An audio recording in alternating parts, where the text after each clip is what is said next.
আসসালামু আলাইকুম প্রিয় শিক্ষার্থী ভাই বোনেরা, আশা করি তোমরা সবাই ভালো আছো। আমি আলহামদুলিল্লাহ তোমাদের দয়ায় অনেক বেশি ভালো আছি। তো তোমরা বুঝতে পারতেছো আজকে আমি তোমাদের সাথে সাধারণ জ্ঞান নিয়ে আলোচনা করব। খুবই সাধারণ কিছু বিষয়াবলী নিয়ে আমি আলোচনা করব এবং এই সাধারণ জ্ঞান খুবই গুরুত্বপূর্ণ একটা সাবজেক্ট। কেননা এই সাবজেক্টের উপর ঢাকা বিশ্ববিদ্যালয়ে 30টি নাম্বার রয়েছে এবং ঢাকা বিশ্ববিদ্যালয়ে একটি নাম্বারের জন্য তোমার সিরিয়াল কিন্তু অনেক পিছনে চলে যাবে। আর সাধারণ জ্ঞান অনেক কম পড়ে অনেক ভালো মার্কস করা যায়, অনেক ভালো মার্কস আনা যায়। তো আমি মূলত এই ক্লাসগুলোতে তোমাদেরকে দিক নির্দেশনা দিব এবং এই ক্লাসেই আমি তোমাদের মুখস্থ যে বিষয়াবলী, সেই মুখস্থ বিষয়াবলী আমি তোমাদেরকে মুখস্থ করিয়ে দিব এবং পুরো ক্লাসটিতে তোমরা খুব মনোযোগ সহকারে থাকবে। আর অবশ্যই আমি বিশ্বাস করি মনোযোগী স্টুডেন্ট তোমরা যারা আসো, তোমাদের কাছে খাতা আছে, কলম আছে এবং তোমরা কিছু কিছু নোট নিবে। বাট আমি নোট তোমাদেরকে লিখতে বলবো না, কিন্তু আমি জানি যে মনোযোগী স্টুডেন্ট সবসময় নোট নেয় এবং আমরা বিশ্ববিদ্যালয়ে যখন ক্লাস করি কিছু কিছু টিচারের ক্লাস আমার খুব ভালো লাগে, ভালো মানে অসাধারণ ক্লাস তারা নেন এবং সবসময় আমরা নিজেরাও কিন্তু বিশ্ববিদ্যালয়ে ক্লাসে সবসময় নোট নিতাম। স্যার কিন্তু বলতেন এটা বড়, বাট স্যারের মুখ থেকে যে কোডগুলো আসতো আমরা নোট করে রাখতাম এবং এটা আমাদের পরীক্ষার সময় অনেক দারুণ কাজে দিত। আর সবচেয়ে বড় কথা হইল যত বেশি তুমি লিখবে তত বেশি তুমি শিখবে। তো শুরুতেই আমি চলে গেলাম। তো তোমরা হয়তো দেখতে পাচ্ছ যে এটা বাংলাদেশের ম্যাপ এবং বাংলাদেশের ম্যাপের সাথে আর একটু কী যেন আছে। এই যে এটা যেমন বাংলাদেশের একটু বাইরে এই অংশগুলো একটু ম্যাপের সাথে লাগানো আর একটু বড় করে ম্যাপ আছে, তাই না? এখন ভাইয়া এবং বোনেরা, তোমরা একটু চিন্তা করো যে 1971 সালে বাংলাদেশ স্বাধীন হইল এবং আমরা মোটামুটি এই মানচিত্রটুকু পাইলাম। 1971 সালের আগে কিন্তু এরকম মানচিত্র ছিল না। তখন আবার পাকিস্তানও ছিল, কি আমরা পশ্চিম পাকিস্তান আমাদের ছিল। আবার 1947 সালের পূর্বে কিন্তু ভারত, বাংলাদেশ এবং পাকিস্তান এই সবটুকু মিলে একটি রাষ্ট্র ছিল।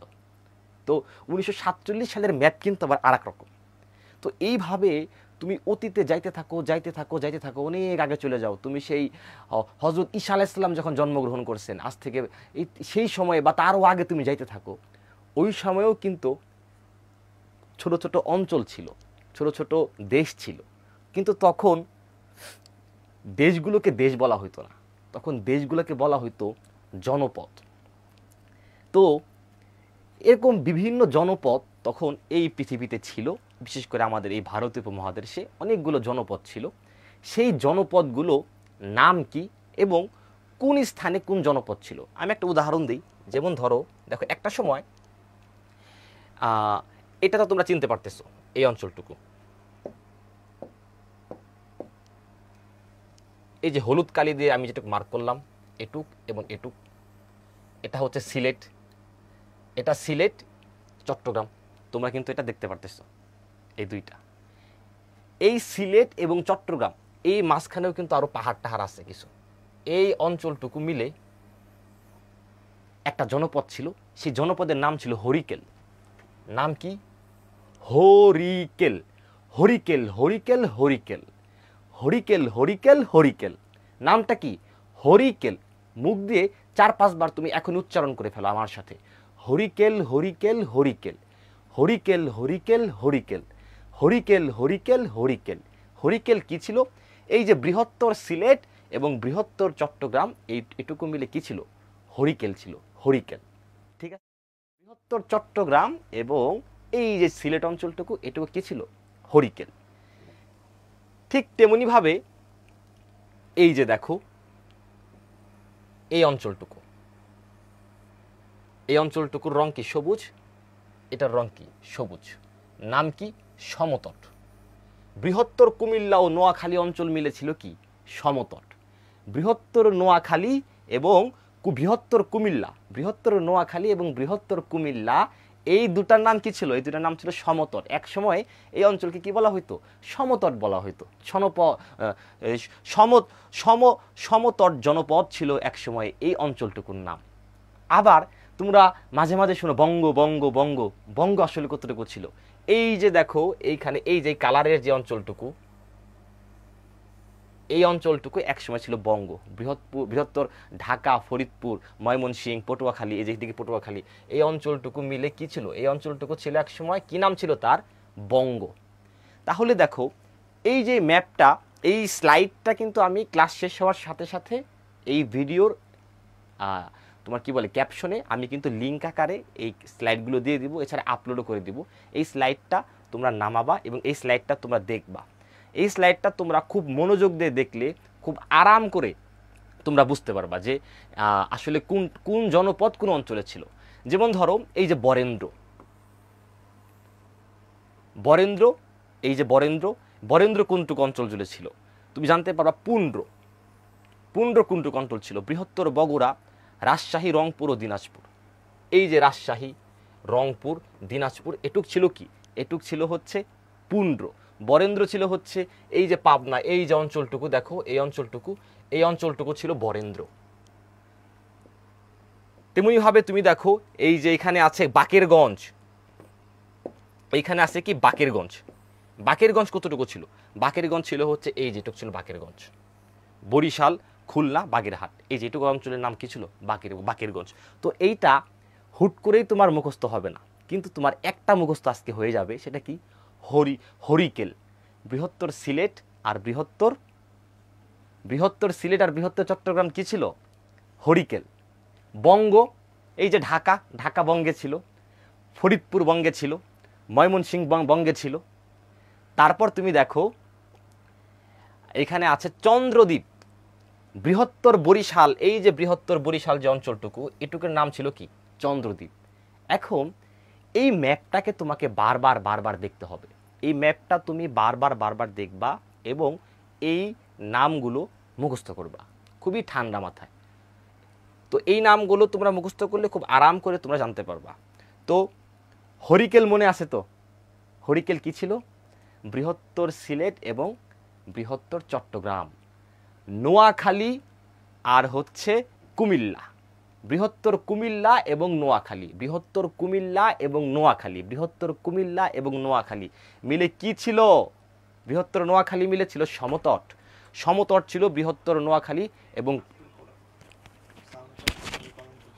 ওকে, তোমরা বোধহয় সাউন্ড একটু কম পাচ্ছ, আমি উপরে লাগিয়ে নিচ্ছি একটু। বৃহত্তর কুমিল্লা ও নোয়াখালী অঞ্চল, এই দুই অঞ্চল মিলে এটার নাম ছিল সমতট। সমতট ছিল কি? বৃহত্তর নোয়াখালী কুমিল্লা, বৃহত্তর নোয়াখালী কুমিল্লা, সমতট। আর হরিকেল এই যে পার্বত্য চট্টগ্রাম এবং সিলেট, এই অঞ্চল কিন্তু বাংলাদেশের পাহাড়ি অঞ্চল। তোমরা জানো সবাই যারা ম্যাপ দেখেছো এর আগে, এই অঞ্চলটুকু কিন্তু পাহাড়ি অঞ্চল বাংলাদেশের, মাঝখানে যা আছে এটুকু কিন্তু পাহাড়। তো এই পাহাড়ি অঞ্চল মিলে কি ছিল? পাহাড়ি অঞ্চলটুকুর নাম ছিল হরিকেল। তো প্রশ্ন কি হবে? আসবে প্রশ্ন আসবে যে সিলেট কোন জনপদের অংশ ছিল? অপশনে থাকবে তোমার হরিকেল, কামরূপ, বঙ্গ, চন্দ্রদ্বীপ। তখন তুমি লিখবে হরিকেলের অংশ ছিল কি? সিলেট। তো আশা করি এই ক্লাসের পর তোমরা যখন পড়তে বসবে তখন এই ম্যাপটা দেখলে তোমরা খুব আরাম করে, এবং আমি যে লেকচার শিট দিয়েছি সেই লেকচার শিট দেখলেই তোমরা এই নামগুলো খুব আরাম করে মুখস্থ করে ফেলতে পারবে। এরপরে তোমরা দেখো বাঙালি জাতির উৎপত্তি। বাঙালি জাতির উৎপত্তি দেখো, আমরা যদি ইতিহাস পড়া শুরু করি তো সবার আগে আমাদের জানতে হবে যে আসলে আমাদের যে আমরা ইতিহাস পড়তেছি, কার ইতিহাস পড়তেছি? আমরা আমাদের ইতিহাস পড়তেছি। এবং আমাদের ইতিহাসের শুরু কোন জায়গা থেকে জানতে হলে আমাদের জানতে হবে যে আমরা আসলে কিভাবে এই বাঙালি, এই যে আমার গায়ের রং বাদামি, এই যে আমাদের এই অবয়ব কিভাবে এলো, আমাদের উৎপত্তি আসলে কোথা থেকে। তো দেখো এটা খুবই সিম্পল, এবং তোমরা এটা আমার সাথে সাথেই তোমরা এইবার আমার সাথে সাথেই পড়ে ফেলবে এবং মুখে জোরে জোরে বলবে। চারটি নাম আগে আমরা একটু মুখস্থ করব, 4-5 বার বলবো। সেটা কি? নেগ্রিটো, অস্ট্রিক, দ্রাবিড়, মঙ্গোলীয়। এই লেখাটিকে তোমরা বুঝতে পারছো? এই লেখাটি হচ্ছে মঙ্গোলীয়। নেগ্রিটো, নেগ্রিটো, নেগ্রিটো, অস্ট্রিক, দ্রাবিড়, মঙ্গোলীয়। মঙ্গোলীয়, নেগ্রিটো, অস্ট্রিক, দ্রাবিড়, মঙ্গোলীয়।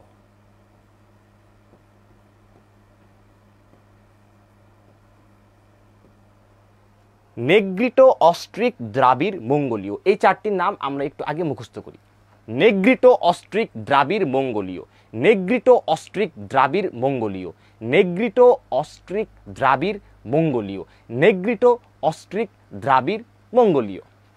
দেখো অনেক পূর্বে, অনেক অনেক দিন আগে, যত দূর পর্যন্ত ইতিহাস জানা যায়, সেই সময় আমাদের যে বাংলাদেশ, আমাদের এই বাংলাদেশে নেগ্রিটো নামের কিছু মানুষ বসবাস করত, আদি মানব। তোমরা বর্তমানে দেখবা যে ভিল, সাঁওতাল এবং মুন্ডা, এই তিনটা আদিবাসী উপজাতি তোমরা দেখবে। এই তিনটি আদিবাসী উপজাতি নাম কি? ভিল, সাঁওতাল, মুন্ডা। ভিল, সাঁওতাল, মুন্ডা, এই আদিবাসীরা এই নেগ্রিটোদের বর্তমান উত্তরসূরি। এই নেগ্রিটোরা একটা সময় আমাদের এই অঞ্চলে থাকতো। এরপর কি হইল? অস্ট্রেলিয়া থেকে, বর্তমান অস্ট্রেলিয়া থেকে এবং ইন্দোনেশিয়া থেকে ইন্দো চীন হয়ে আসাম, চিনো আসাম? তোমাদেরকে আমি যদি বলি আসাম কোনটুকু, এই যে ম্যাপ দেখছো আমাদের, ম্যাপের এই অঞ্চলটুকুই হচ্ছে আসাম। মনে করি আসাম যাব, আসাম গেলে তোমায় পাবো। সেই আসাম হয়ে অস্ট্রেলিয়ার, ইন্দোনেশিয়ার কিছু মানুষজন, তাদেরকে বলা হয় অস্ট্রিক, তারা কি করলো? আমাদের বাংলাদেশে আসলো। বাংলাদেশে আসার পর তারা দেখলো যে এখানে বসবাস করতেছে কারা? এখানে বসবাস করে নেগ্রিটোরা। এবং এই নেগ্রিটোদের থেকে এই অস্ট্রিকরা আরও বেশি আপডেট ছিল। নেগ্রিটোদের থেকে অস্ট্রিকরা আরও বেশি আপডেট ছিল, যার কারণে কি হয়েছে? এই অস্ট্রিকরা ধীরে ধীরে ধীরে ধীরে নেগ্রিটোদের উপর নিজেদের প্রভাব বিস্তার করছে।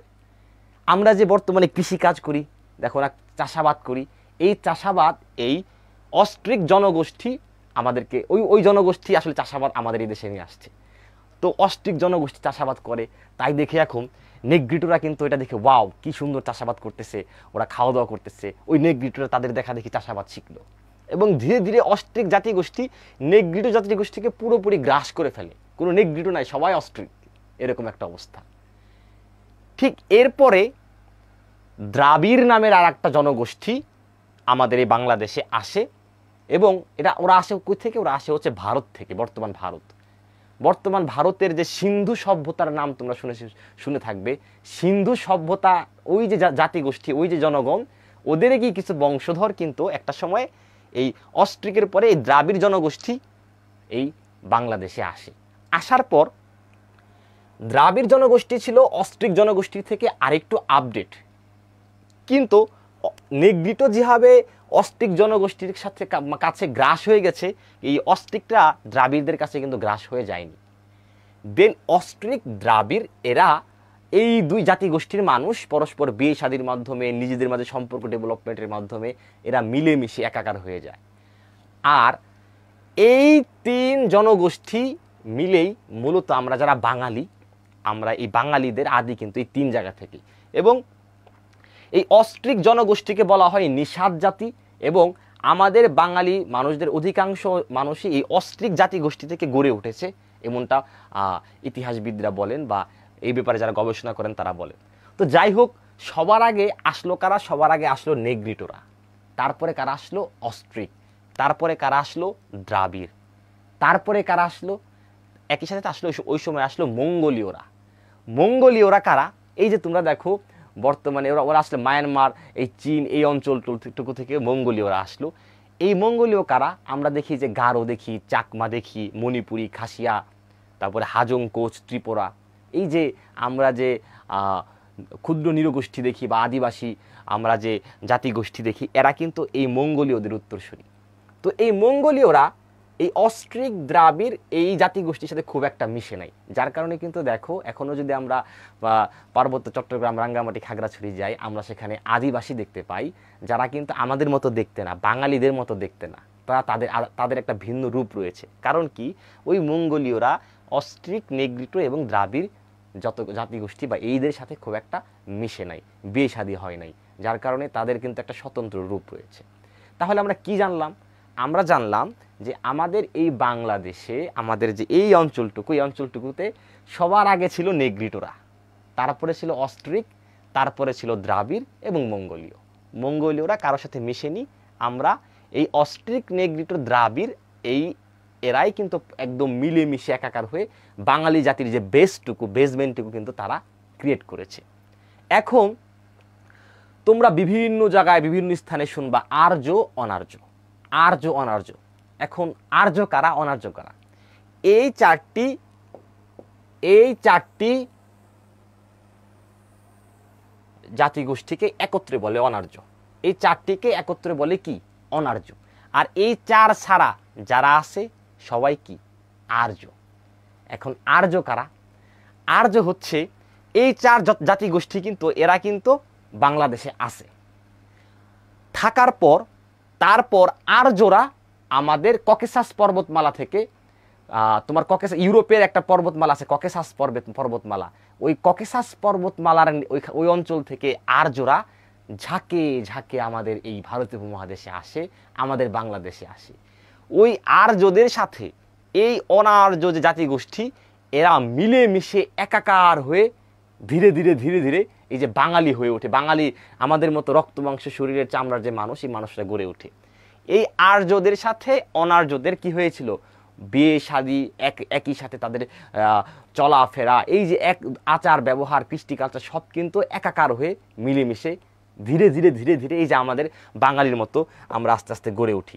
এবং তোমরা লাস্টে দেখো তোমরা কি শিখতে পারলে? তোমরা শিখতে পারলে যে সর্বপ্রথম ছিল নেগ্রিটো, তারপরে ছিল অস্ট্রিক, তারপরে আসলো দ্রাবিড়, মঙ্গোলীয়, এবং এই 4 গোষ্ঠীকে একসাথে বলে হচ্ছে অনার্য। অনার্যদের সাথে যুক্ত হলো আর্য, আর্যদের সাথে যুক্ত হলো অ্যারাবিয়ানরা। অ্যারাবিয়ানরা কারা? এই যে ভারতীয় উপমহাদেশে মুসলমানদের বিজয়, ইখতিয়ার উদ্দিন মোহাম্মদ বখতিয়ার খিলজি যখন লক্ষণ সেনকে পরাজিত করে এই ভারতীয় উপমহাদেশে ইসলামকে নিয়ে আসলেন, ওই ইসলাম আসার সাথে সাথে কি হইলো? মিডল ইস্টের অনেক অ্যারাবিয়ানরা, হাবশিরা আমাদের দেশে ব্যবসা করার জন্য আসলো। তারপর সেই হাবশিদের সাথে আমাদের বিয়ে শাদীর সম্পর্ক হইলো। তারপর একটা সময় ইউরোপিয়ানরা আসলো, ইউরোপিয়ানরা এই দেশে আসার পরে ইউরোপিয়ানদের সাথে আমাদের বিবাহ শাদী হইলো। এই যে এত জাতিগোষ্ঠী জনগোষ্ঠী একসাথে মিলে মিশে আমরা বাঙালি শঙ্কর জাতি হিসাবে আস্তে আস্তে কি এই যে আজকের অবস্থানে গড়ে উঠলাম। এখন তোমার কিন্তু ওভারঅল একটা সামারি কিন্তু এখন তোমার মাথায় গেঁথে যাওয়া উচিত। সেই সামারিটা কি? আমি যে এই যে বাঙালি, আমরা যারা বাঙালি, আমাদের দেহের ভিতর কাদের কাদের রক্ত আছে, এই যে সেই নেগ্রিটো, এই যে অস্ট্রিক, ওই যে দ্রাবিড়, মঙ্গোলীয়দের তেমন একটা নাই, কারণ তারা মিশে নাই। নেগ্রিটো, অস্ট্রিক, দ্রাবিড়, তার সাথে কিন্তু কিঞ্চিত মঙ্গোলীয় কিন্তু আছে। মঙ্গোলীয় এদের সাথে মিলে আবার অনার্য, এদেরকে একত্রে বলে অনার্য। তো এদের রক্তের সাথে আবার আর্যদের রক্ত, আর্যদের সাথে আবার অ্যারাবিয়ানদের সাথে আবার ইউরোপিয়ান। যার কারণে দেখা যায় আমাদের বাংলাদেশের মানুষের মধ্যে কেউ বা একটু বেশি কালো, কেউ বা একটু কম কালো, কেউ বা ফর্সা, কেউ উজ্জ্বল শ্যামলা, এই যে আমাদের যে বিভিন্ন রকমের রং বেরঙের মানুষ দেখা যায়। কেন দেখা যায়? কারণ এই জাতিগোষ্ঠী আমরা মিলেমিশে কি শঙ্কর বাঙালি। ক্লিয়ার কিনা বলো? ক্লিয়ার কিনা? কারো কোনো প্রশ্ন থাকলে, বা কেউ প্রশ্ন নয়, যে বুঝো নাই সে লেখো যে আমি বুঝি নাই স্যার, প্লিজ। যদি কেউ ককেশাস পাহাড় তো রাশিয়ায়, হ্যাঁ সরি ককেশাস পাহাড় ছিল রাশিয়া। তুমি আমাকে বলো যে কে বুঝতেছো কিনা বা ক্লিয়ার হয়েছে কিনা।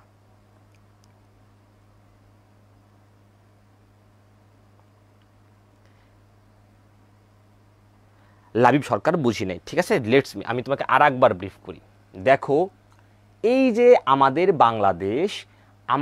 বাংলাদেশে এই যে আমরা বাঙালি হিসেবে বসবাস করতেছি, এই আমরা বাঙালি একটা সময় কিন্তু এই অঞ্চলে আমরা বসবাস করতাম না, আমাদের পূর্বপুরুষরা বসবাস করত। এইভাবে তুমি অতীতে যাইতে থাকো, খ্রিস্টপূর্ব কয়েক হাজার বছর পূর্বে তুমি যদি যাও, হযরত ঈসা আলাইহিস সালামের জন্মের আরও কয়েক হাজার বছর পূর্বে তুমি যখন যাবা, তখন তুমি দেখবা যে আমাদের এই বাংলাদেশের যে অঞ্চলটুকু, এই অঞ্চলে নেগ্রিটো নামের এক দল মানুষ বসবাস করত। তারপর কি করলো? তারপর সেই নেগ্রিটোদের সাথে যোগ হলো কারা? অস্ট্রিক জনগোষ্ঠী। তারা কই থেকে আসলো? তারা আসলো হচ্ছে অস্ট্রেলিয়া এবং ইন্দোনেশিয়া থেকে, ইন্দো চীন হয়ে তারা আসাম দিয়ে বাংলাদেশে প্রবেশ করলো, এবং এই অস্ট্রিক জনগোষ্ঠী, নেগ্রিটো জনগোষ্ঠী, তারা মিলেমিশে একাকার হইল। তারপর আমাদের এই 2 জনগোষ্ঠীর সাথে যোগ দিল দ্রাবিড় জনগোষ্ঠী। তারপর আসলো মঙ্গোলীয় জনগোষ্ঠী, তারপরে আর্য জনগোষ্ঠী, তারপর অ্যারাবিয়ানরা, তারপর ইউরোপিয়ানরা, এবং এই সব জাতির মিশ্রণে আমরা বাঙালি শঙ্কর জাতি। আশা করি ক্লিয়ার তোমাদের। অনার্য বুঝলাম, কিন্তু আর্য কারা স্যার? হ্যাঁ, ইয়েস, দেখো এই যে অনার্য, আর্যরা হচ্ছে তোমার ককেসাস পর্বতমালা, ককেসাস নামের একটা পর্বতমালা আছে ওই রাশিয়ার ওই অঞ্চলের দিকে, ওই পর্বতমালার নিচে তারা বসবাস করে। তোমরা একটা শুনছো, এই যে হচ্ছে গ্রিক আলেকজান্ডার, আলেকজান্ডার বাংলাদেশ এই অঞ্চলে আক্রমণ করতে আসছিলেন একটা সময়। এটা কততে তোমার হচ্ছে খ্রিস্টপূর্ব 321 সালের আগে, 326 সালের আগে আর্য গ্রিক বলা হইতো আলেকজান্ডার। তোমরা কি আলেকজান্ডারকে আশা করি তোমরা চিনো। সেই আলেকজান্ডার কারা ছিল? ওই আলেকজান্ডার ছিলেন হচ্ছে ওই যে ককেশাস পর্বতমালার ওই অঞ্চলটুকু জুড়ে তাদের বসবাস ছিল আর্যদের।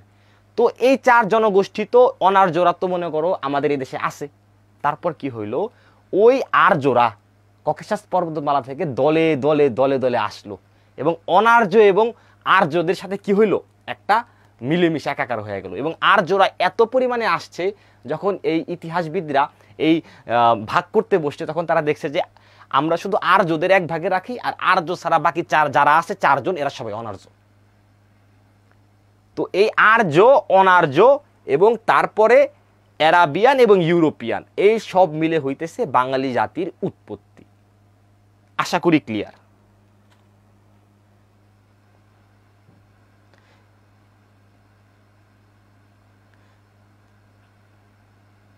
ওকে ওকে ওকে, এখন দেখো এই যে আর্য কারা তোমরা প্রশ্ন করলা না, এখন দেখো আর্যদের উত্তর তোমরা পাবা। দেখো ভারত উপমহাদেশে আলেকজান্ডারের আক্রমণ।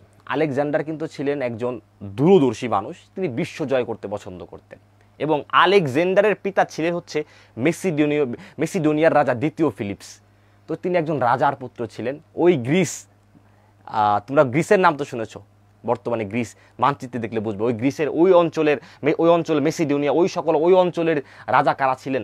এই আলেকজান্ডারের বাবা ছিলেন। তো সেই আলেকজান্ডার কি করছে? সেই আলেকজান্ডার তোমার হচ্ছে এই ভারতীয় উপমহাদেশে আক্রমণ করতে আসছে, ভারত উপমহাদেশ তারা দখল করে নিতে আসছে।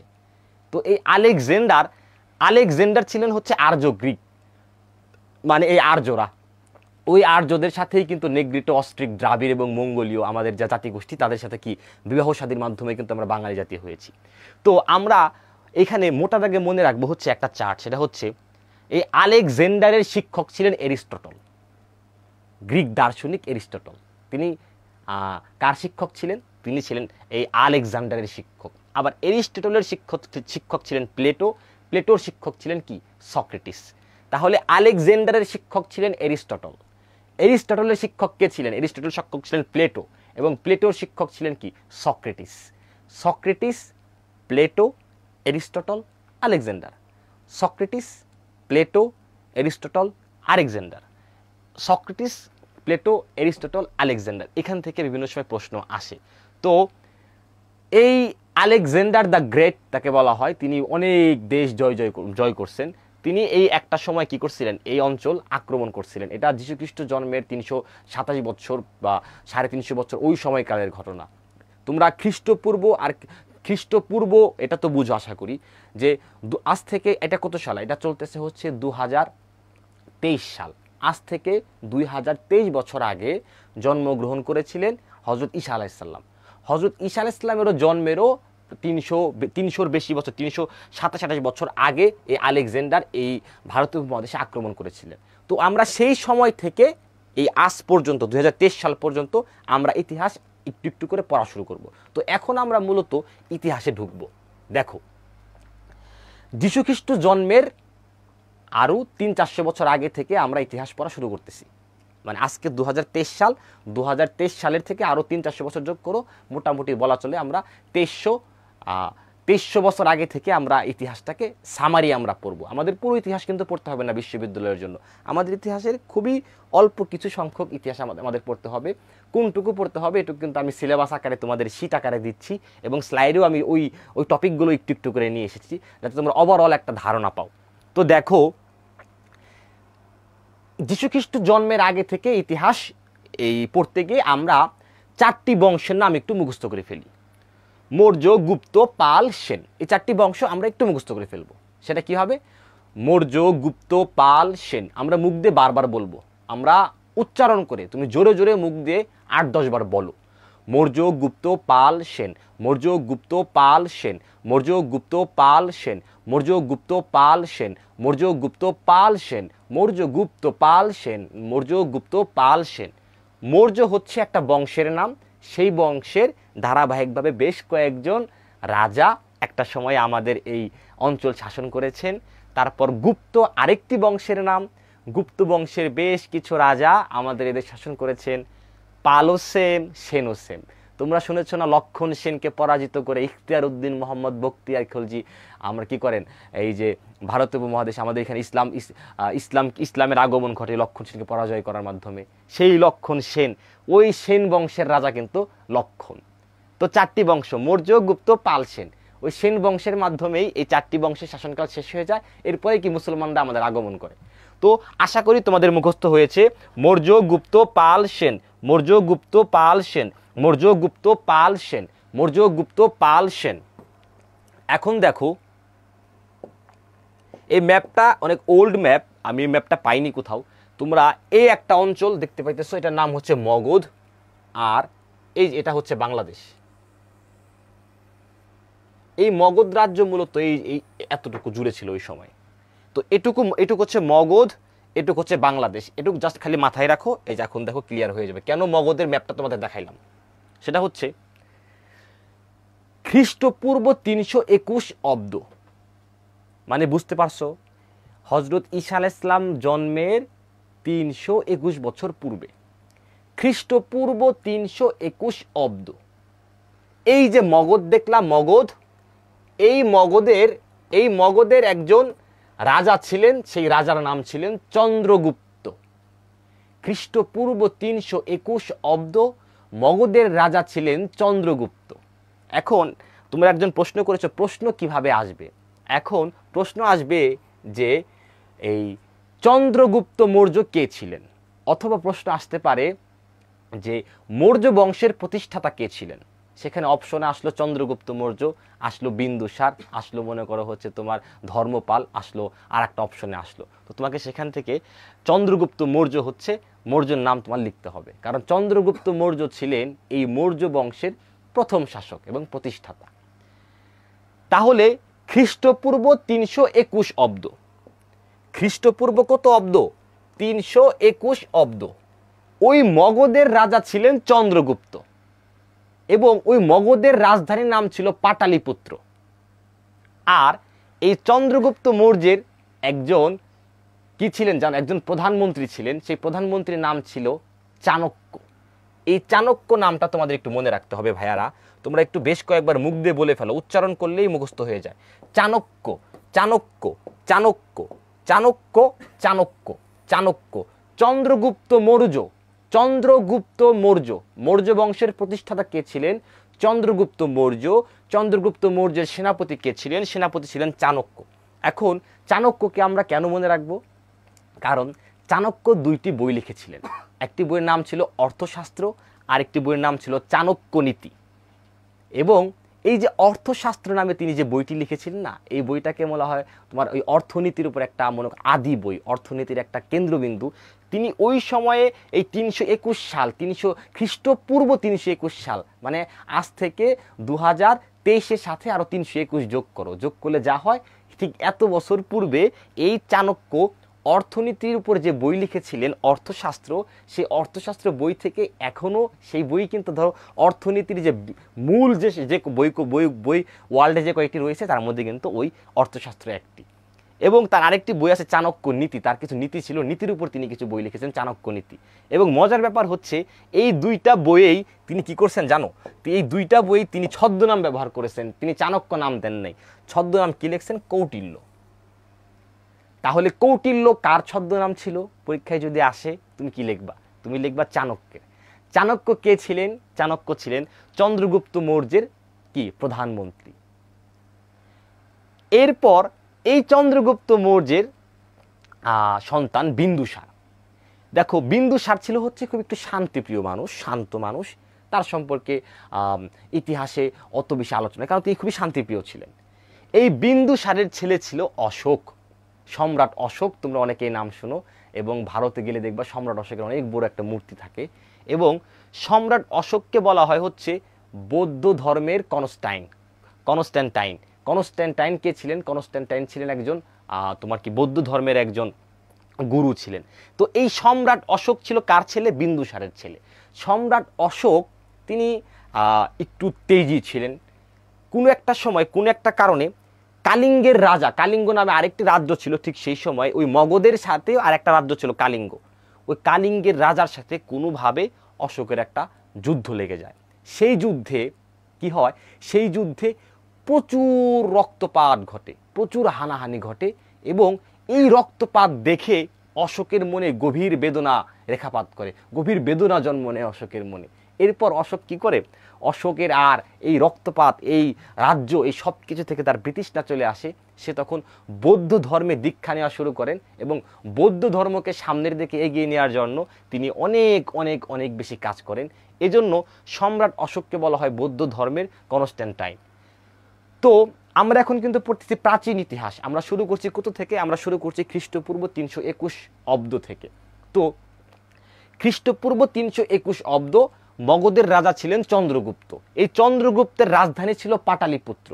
আবার চন্দ্রগুপ্ত মৌর্যের প্রধানমন্ত্রীর নাম ছিল চাণক্য। চাণক্য লিখেছেন 2টি বই, অর্থশাস্ত্র, চাণক্য নীতি। আবার চাণক্যের একটি ছদ্মনাম ছিল, ছদ্মনাম হলো কৌটিল্য। আর চন্দ্রগুপ্ত মৌর্যের পরে তার ছেলে বিন্দুসার ছিল ক্ষমতায়, বিন্দুসারের পর তার ছেলে সম্রাট অশোক আসে ক্ষমতায়, এবং সম্রাট অশোকের সাথে যুদ্ধ লেগে যায় কালিঙ্গ নামে এক রাজ্যের রাজার।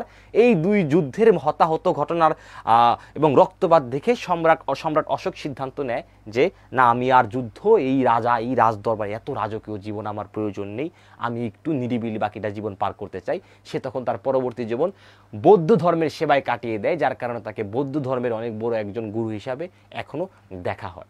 তো এই মৌর্য বংশ সম্পর্কে আমরা মোটামুটি এই চন্দ্রগুপ্ত মৌর্য, চাণক্য এবং অশোক সম্পর্কে এই ছোট একটু নোট, আর একটু তোমরা বই খুলে দেখবে এই তথ্যগুলি আর একটু ডেসক্রিপটিভ লেখা আছে, আমরা শুধু এখান থেকে পড়বো, আমরা এত গভীরে ঢুকবো না। এই চন্দ্রগুপ্ত মৌর্য আরও কী কী করেন এত গভীরে যাওয়ার দরকার নেই। এই মৌর্য বংশের প্রতিষ্ঠাতা কে ছিলেন? চন্দ্রগুপ্ত মৌর্য। চাণক্য কে ছিলেন? চাণক্য। আর অশোক। ঘুরে ফিরে এই 3টা জায়গা থেকে প্রশ্ন আসবে, এর বাইরে থেকে প্রশ্ন আসার জায়গা নেই। তো এখান থেকে তোমরা পড়বে।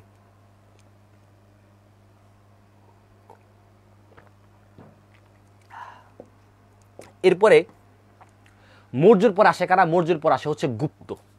মৌর্য, গুপ্ত, পাল, সেন। এখন এই গুপ্ত সম্পর্কেও সেম, গুপ্ত রাজবংশ সম্পর্কে কিন্তু আমরা এত পড়বো না। আমরা কি পড়বো? আমরা পড়বো হচ্ছে প্রথম চন্দ্রগুপ্ত, যীশুখ্রিস্ট জন্মের 320 বছর পর, 320 সালে এই প্রথম চন্দ্রগুপ্ত নামের একজন রাজা, তিনি এই গুপ্ত সাম্রাজ্য প্রতিষ্ঠা করেন। এখন দেখো, তোমার একটা প্যাচ লাগবে। প্যাচ লাগবে কি? চন্দ্রগুপ্ত মৌর্য, তিনি ছিলেন মৌর্য বংশের প্রতিষ্ঠাতা। আর প্রথম চন্দ্রগুপ্ত, সে ছিলেন গুপ্ত বংশের প্রতিষ্ঠাতা। দুইটার নামের পরে কিন্তু গুপ্ত আছে, এখানেও গুপ্ত, এখানেও গুপ্ত। ও চন্দ্রগুপ্ত, ও চন্দ্রগুপ্ত। একটু মনে রাখবা, চন্দ্রগুপ্ত মৌর্য যার নাম, সে হচ্ছে মৌর্য বংশের প্রতিষ্ঠাতা। আর প্রথম চন্দ্রগুপ্ত যার নাম, সে হচ্ছে গুপ্ত বংশের প্রতিষ্ঠাতা। প্রথম চন্দ্রগুপ্ত গুপ্ত বংশ প্রতিষ্ঠা করেন, এবং গুপ্ত বংশের শ্রেষ্ঠ রাজা হচ্ছে সমুদ্রগুপ্ত। সমুদ্রগুপ্তকে বলা হয় প্রাচীন ভারতের নেপোলিয়ন। কি বলা হয়? প্রাচীন ভারতের নেপোলিয়ন। কাকে বলা হয়? সমুদ্রগুপ্তকে। যদি প্রশ্ন আসে গুপ্ত বংশের শ্রেষ্ঠ শাসক কে ছিলেন, উত্তর কি হবে? সমুদ্রগুপ্ত। যদি বলা হয় যে প্রাচীন ভারতের নেপোলিয়ন কাকে বলা হয়, উত্তর কি হবে? সমুদ্রগুপ্ত। এবং এই বংশের সেরা রাজা ছিলেন কি? সমুদ্রগুপ্ত। এবং দ্বিতীয় চন্দ্রগুপ্ত নামে আরেকজন শাসক এই গুপ্ত বংশে ছিলেন, যে খুবই গুরুত্বপূর্ণ। কেন গুরুত্বপূর্ণ? তার দরবারে ছিল 9 নবরত্ন। 9 নবরত্ন মানে 9 জন মানুষ এই দ্বিতীয় চন্দ্রগুপ্তের রাজ দরবারে উপস্থিত ছিলেন, যে 9 জনই ছিলেন কি? অনেক গুণীজন, অনেক গুণী। যেমন তার 2 জনের নাম হচ্ছে আর্যভট্ট ও বারাহমিহির। বারাহমিহির ও আর্যভট্ট। আর্যভট্ট ও বরাহমিহির। আর্যভট্ট ও বরাহমিহির। আর্যভট্ট ও বরাহমিহির এই 2 জন অনেক পৃথিবীর আহ্নিক গতি ও বার্ষিক গতি, তোমরা যেমন যদি তোমরা জানো, এই আহ্নিক গতি বার্ষিক গতি, এটা হচ্ছে এই আর্যভট্ট, তিনি কিন্তু এই পৃথিবীর আহ্নিক গতি বার্ষিক গতি তিনি বানিয়েছিলেন। আহ্নিক গতি বার্ষিক গতি এটা কি? এটা হচ্ছে যেমন ধরো পৃথিবী কিন্তু সবসময় মনে করো লাটিমের মতো ঘুরতেছে এরকম করে, এটা হচ্ছে পৃথিবীর আহ্নিক গতি। আবার লাটিমের মতো ঘুরতে ঘুরতে সে সূর্যের চারিদিক দিয়ে ঘুরতেছে। ধরো এটা যদি সূর্য হয়, এই লাটিমের মতো ঘুরতে ঘুরতে পৃথিবীটা কিন্তু সূর্যের চারিদিক দিয়ে ঘুরতেছে। এটা হচ্ছে বার্ষিক গতি, এটা তারা বানিয়েছিলেন। তো এই আর্যভট্ট, বরাহমিহির এরা কিন্তু এই দ্বিতীয় চন্দ্রগুপ্তের রাজদরবারে ছিলেন। এছাড়া মহাকবি কালিদাসও কিন্তু এই দ্বিতীয় চন্দ্রগুপ্তের ওই 9 নবরত্নের একজন ছিলেন। তো যেহেতু তিনি এই পৃষ্ঠপোষকতা করেছিলেন জ্ঞানীগুণীদেরকে, দ্বিতীয় চন্দ্রগুপ্ত, এজন্য দ্বিতীয় চন্দ্রগুপ্ত ইম্পর্টেন্ট। এবং আরেকটি ইম্পর্টেন্ট হচ্ছে শশাঙ্ক। তিনি আরেকজন, শশাঙ্ক ছিল মূলত সামন্ত কি, শশাঙ্ক সরাসরি গুপ্ত বংশের রাজা ছিল না, কিন্তু গুপ্ত বংশ কিছু কিছু মানুষকে কিছু কিছু অঞ্চলের শাসনভার পরিচালনা করার জন্য নিয়োগ দিয়েছিলেন। যাদেরকে তারা নিয়োগ দিয়েছিলেন তাদেরকে বলা হচ্ছে মহাসামন্ত। ঠিক তেমনি এই গুপ্ত বংশের একজন নিয়োগকৃত মহাসামন্ত ছিল শশাঙ্ক। এবং শশাঙ্কের উপাধি ছিল কি রাজাধিরাজ। এবং প্রাচীন বাংলার জনপদগুলোকে তিনি গৌর নামে একত্রিত করেন। এই শশাঙ্ক, দেখো একটু আগে আমরা কি দেখে আসলাম, আমরা এই যে গৌর পরে আসলাম না, দেখো গৌর কই, গৌর এই যে অঞ্চলটুকু দেখছো তোমরা, এখানেই কিন্তু মগধ ছিল, মগধ পাটালিপুত্র অঞ্চলটুকু এখানে ছিল। তো যাই হোক, এই যে অঞ্চলটুকু, এই অঞ্চলটুকু একত্রিত করেন কিন্তু শশাঙ্ক। এই যে গৌর অঞ্চলটুকু কে একত্রিত করেন? শশাঙ্ক। ওই শশাঙ্কের উপাধি কি ছিল? শশাঙ্কের উপাধি ছিল রাজাধিরাজ। তো প্রাচীন বাংলার ওই জনপদগুলোকে তিনি গৌর নামে একত্রিত করেন। গৌর নামের যে জনপদটুকু, সেটাকে কে প্রতিষ্ঠা করেছিলেন? শশাঙ্ক কিন্তু গুপ্ত বংশের রাজা ছিলেন না, ছিলেন মহাসামন্ত, গুপ্ত বংশের নিয়োগকৃত রাজা। ক্লিয়ার? এই গুপ্ত বংশ সম্পর্কে আমরা প্রথম চন্দ্রগুপ্ত, সমুদ্রগুপ্ত, দ্বিতীয় তোমার চন্দ্রগুপ্ত এবং শশাঙ্ক সম্পর্কে আমরা জানবো। আমরা হচ্ছে আর্যভট্ট, বরাহমিহির জানবো। এই তথ্যগুলোই আমরা এই গুপ্ত বংশ সম্পর্কে যদি ভালো করে মাথায় রাখতে পারি, ইনশাল্লাহ দেখবা এখান থেকে কমন পড়ে যাবে। এখন দেখো, এই গুপ্ত বংশ যখন চলে গেল, গুপ্ত বংশ শেষ হবার পর 7ম থেকে 8ম শতক, মানে 700 সাল থেকে 800 সাল পর্যন্ত, 700 সাল থেকে 800 সাল পর্যন্ত এই সময়ে কোনো শাসক ছিলেন না এই অঞ্চলে। যে যারে যেমনে পাইছে সে তারে অমনে তার উপর আক্রমণ করছে। যেমন বড় মাছ যেমন ছোট মাছকে গিলা খায়, এরকম একটা অরাজকতার পরিস্থিতি ওই সময় ক্রিয়েট হয়েছিল। এজন্য 7ম থেকে 8ম শতককে বলা হয় মাৎসান্যায় যুগ। পরীক্ষায় প্রশ্ন আসবে, মাৎসান্যায় যুগ কত থেকে কত কাল পর্যন্ত সময় ছিল? উত্তর হবে 7ম থেকে 8ম শতক পর্যন্ত মাৎসান্যায় যুগ। তাহলে আমরা দেখো কি পাইলাম, আমরা পাইলাম মৌর্য এবং গুপ্ত। মৌর্য গুপ্তের পরে একটা ব্রেক ছিল কিসের? মাৎসান্যায় যুগের একটা ব্রেক ছিল। এরপরে আসলো কে? এরপর আসলো হচ্ছে পাল। এরপর পাল বংশ আমাদের এই বাংলাদেশ, এই অঞ্চল শাসন করলো এবং সবচেয়ে দীর্ঘ সময় শাসন করছে পাল বংশ। 400 বছর টানা 400 বছর এই পাল বংশ আমাদের এই অঞ্চল শাসন করছে। পাল বংশের প্রথম রাজা কে ছিলেন? প্রথম রাজা ছিলেন গোপাল। পাল বংশের শ্রেষ্ঠ রাজা ছিলেন ধর্মপাল এবং পাল বংশের সর্বশেষ রাজা ছিলেন মদন পাল। এই ধর্মপাল থেকে প্রশ্ন আসতে পারে, যেমন আমরা দিনাজপুরের রামসাগর দিঘি, তোমরা যদি দেখো বর্তমান দিনাজপুরের রামসাগর দিঘি, যারা দিনাজপুরে বাড়ি আসো তোমরা কমেন্ট করে জানাও যে রামসাগর দিঘি আছে কিনা তোমাদের অঞ্চলে। তো দিনাজপুরের রামসাগর দিঘি এই ধর্মপাল খনন করছিলেন। তো পাল বংশ সম্পর্কে আমরা কয়টা রাজা সম্পর্কে পড়বো? আমরা 3টা রাজা সম্পর্কে পড়বো, গোপাল, ধর্মপাল, মদন পাল। এবং ধর্মপাল ছিলেন শ্রেষ্ঠ রাজা। তার উপাধি কি ছিল? তার উপাধি ছিল বিক্রমশীল। এই ধর্মপালের উপাধি ছিল কি? বিক্রমশীল। তাকে মানুষ বিক্রমশীল বলে ডাকতো। তো মৌর্য, গুপ্ত, পাল গেল, আর রইল কি? আর রইল হচ্ছে সেন বংশ। সেন বংশের প্রতিষ্ঠাতা বলা হয় হচ্ছে সামন্ত সেনকে। সামন্ত সেন, তার পুত্রকে হেমন্ত সেন, তারপরে আসলো বিজয়, তারপরে লক্ষণ সেন। এই 4 জন রাজা সম্পর্কে আমরা পড়ব সেন বংশের। প্রথম রাজাকে প্রতিষ্ঠাতা কে ছিলেন? প্রতিষ্ঠাতা ছিলেন সামন্ত সেন। কে ছিলেন প্রতিষ্ঠাতা? সামন্ত সেন, পুত্র হেমন্ত সেন। হেমন্ত সেন ছিলেন সামন্ত সেনের পুত্র, সে ছিল প্রথম রাজা। এখন তোমাকে এখানে একটু প্যাচ আছে, এই প্যাচটা আমি একটু ধরাই দিই। সেটা হচ্ছে সামন্ত সেন এই সেন বংশের প্রতিষ্ঠাতা, কিন্তু তিনি রাজা ছিলেন না। রাজা হয়েছে গিয়ে তার ছেলে হেমন্ত সেন গিয়ে ওই অঞ্চল দখল করে রাজা হয়। যার কারণে যদি প্রশ্ন আসে সেন বংশের প্রতিষ্ঠাতাকে, উত্তর হবে সামন্ত সেন। কিন্তু সেন বংশের প্রথম রাজাকে, উত্তর হবে হেমন্ত সেন। আবার যদি প্রশ্ন আসে সেন বংশের সর্বশ্রেষ্ঠ রাজাকে, নাম হবে বিজয় সেন। বিজয় সেন ছিল আবার সেন বংশের শ্রেষ্ঠ রাজা। আর সেন বংশের সর্বশেষ রাজা কে ছিলেন? সেন বংশের সর্বশেষ রাজা ছিলেন লক্ষণ সেন। 1204 সালে যাকে ইখতিয়ার উদ্দিন মোহাম্মদ বখতিয়ার খিলজি পরাজিত করে কি করেন, তাকে বিতাড়িত করেন। এবং ইখতিয়ার উদ্দিন মোহাম্মদ বখতিয়ার খিলজির আগমনে এই সেন বংশর শাসনের রীতি ঘটে। এরপর মুসলিম শাসন আমাদের এই অঞ্চলে শুরু হয়ে যায়। তো এই ছিল মৌর্য, গুপ্ত, পাল, সেন এই চারটি রাজবংশের, এই চারটি বংশের ছোট্ট বিবরণ। আমি খুব ব্রিফলি তোমাদের পড়াবো না, কারণ হচ্ছে ঢাকা বিশ্ববিদ্যালয়ে ব্রিফলি বা পাবলিক বিশ্ববিদ্যালয়, যে কোনো বিশ্ববিদ্যালয় বলো না কেন, গুচ্ছ বলো, রাজশাহী বলো, চট্টগ্রাম বলো, এত ভিতর থেকে প্রশ্ন হবে না। প্রশ্ন হবে এখান থেকে, প্রশ্ন হবে এই কয়টা রাজা সম্পর্কে, এই সম্পর্কে তোমরা আরেকটু ব্রিফলি বই দেখে পড়বে। এবং তোমরা আমাকে জানাও যে এই মৌর্য, গুপ্ত, পাল, সেন এই চারটি নাম তোমাদের মুখস্থ হয়েছে কিনা। আর স্যার পালটা আবার বুঝান।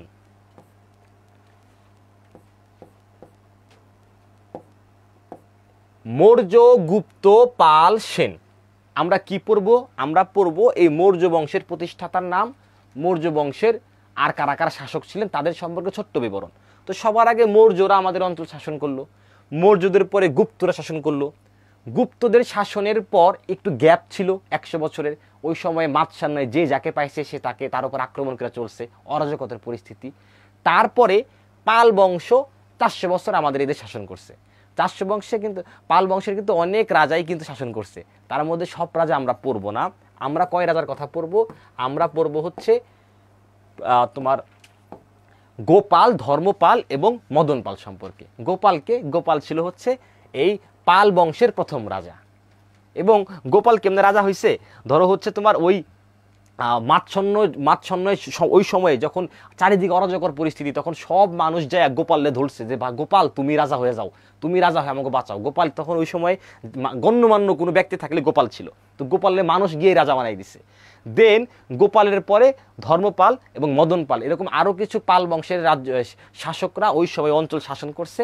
এর ভিতর ভেরি ভেরি ইম্পর্টেন্ট হচ্ছে গোপাল, ধর্মপাল, মদন পাল। এই তথ্যগুলি আমি শুধু তোমাদের এখানে একত্রিত করেছি।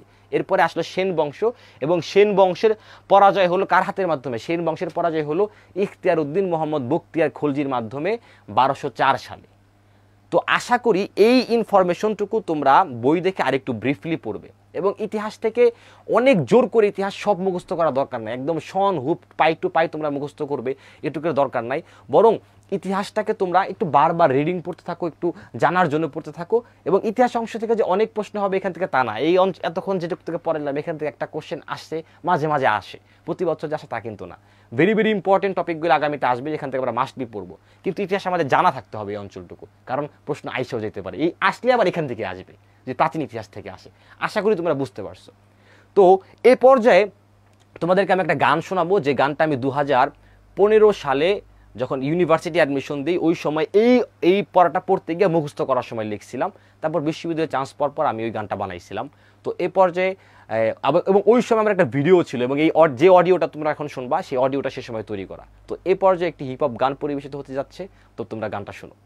4টি বংশ, মৌর্য, গুপ্ত, পাল, সেন, এই 4টি বংশের রাজারা ছিল বৌদ্ধ এবং হিন্দু ধর্মের। সেন বংশের শেষ রাজার নাম ছিল লক্ষণ সেন। এই লক্ষণ সেনকে পরাজিত করে 1204 সালে ইখতিয়ার উদ্দিন মোহাম্মদ বখতিয়ার খিলজি নদিয়া দখল করেন। এর মাধ্যমে এই বাংলায় মুসলমানদের শাসন শুরু হয়। এ পর্যায়ে একটি হিপ হপ গান পরিবেশিত হতে যাচ্ছে, চলুন শুনে আসি।